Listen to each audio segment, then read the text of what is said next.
why don't we touch on some trending topics right now? And the first I'm gonna fire over your way, size, and does it matter? Well, certainly in the marketplace, we've seen really the concrete product. We've seen this move towards very small inventory. So we're seeing a lot of homes well under 500 square feet, even under 400 square feet. Those deals right now are going well. We're seeing the investor come back to the market. They're picking up a lot of that small stuff. But a big chunk of the inventory that's coming to the market right now is definitely a small size. And so one of the things we have to continue to think about is that what's best for, society at large? What's livable? What do people want to be in? How do we balance affordability with creating spaces that really do work for people to live in? Of course, knowing that, people are going to be working from home even in the future more than they ever did previously. So that's a trend that we're going to see continue, which means they need space there. I think it's on the minds of a lot of developers right now who are trying to decide what their unit mix should be for upcoming projects and what's the sweet spot. Well, it comes back to that quote that just because you can doesn't mean that you necessarily should. And I think that that's something that we're all challenging with, because of course we have to get the density out of the ground, and pre-sale tests are an important requirement of that. But we have to also understand, how do these communities set up for in the future? And when you see 30 to 40% of some of these buildings being erected in parts of Burnaby, Coquitlam, Richmond, and Surrey, it's somewhat nerve-wracking that the majority of that density is under 500 square feet, right? And hyper-focused units primarily driven off of an investor that are absolutely aimed at the end aimed at the end user being potentially a tenant. And I think that from our perspective, we wanted to pay close attention to that and make sure that we're making the right decisions for the right communities. Yeah, and you've heard me talk about this before, so I'll just get back on my soapbox for a second. This is why we need those extra months of early marketing for pre-sale tests, so that we can have more flexibility in the type of product we bring to market. The next that I wanted to quickly touch on is amenity planning. It seems like amenities are getting bigger and bigger and bigger across almost every new project that you see come live. You think that that's a trend that just touches on the pandemic, or is this something that we can expect much longer? And the irony, of course, is that no one can use any of these spaces right now, even the small ones, but certainly all of the new concrete towers that are being launched. And of course, we're doing massive, master plan communities or sites where you've got market tower as well as rental towers. So we are definitely seeing a lot of amenity space get put into these projects, which is great. And I think, how do we continue to find ways to ensure that these spaces actually get used? And I know as an industry, we're constantly trying to design them better, smarter for the future, knowing that historically they haven't always been used to their fullest. And we are in a state right now where so many people can't use their amenity spaces. And yet we also know that as soon as we're allowed to gather, we will.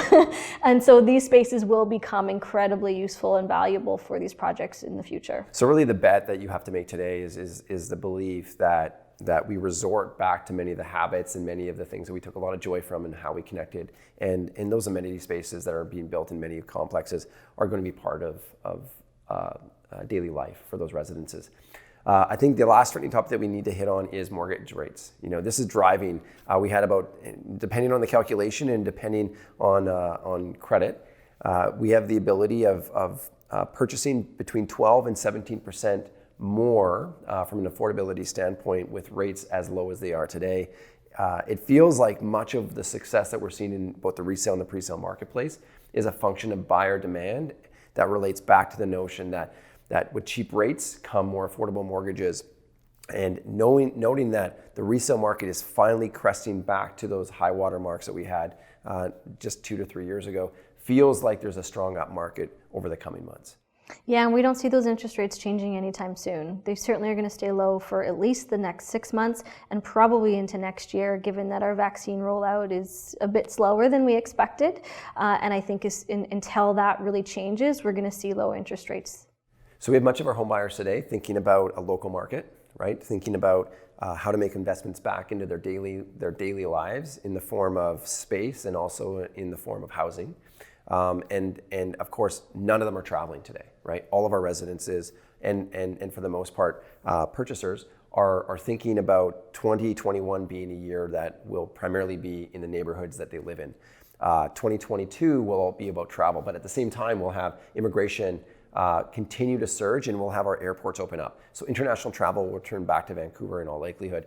How do you feel like, or what do you think the outcomes of that will be in, say, the next 12 to 24 months?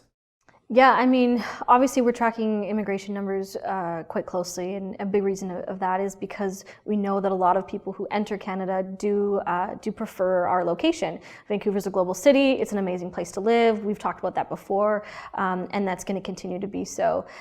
Therefore, the short term is still going to continue to be around our local end users, people looking for a change in housing and looking to get into the market if they aren't already. Thankfully, because of those low interest rates. And then as soon as these borders open, we're going to see this massive immigration wave that the federal government wants to attack.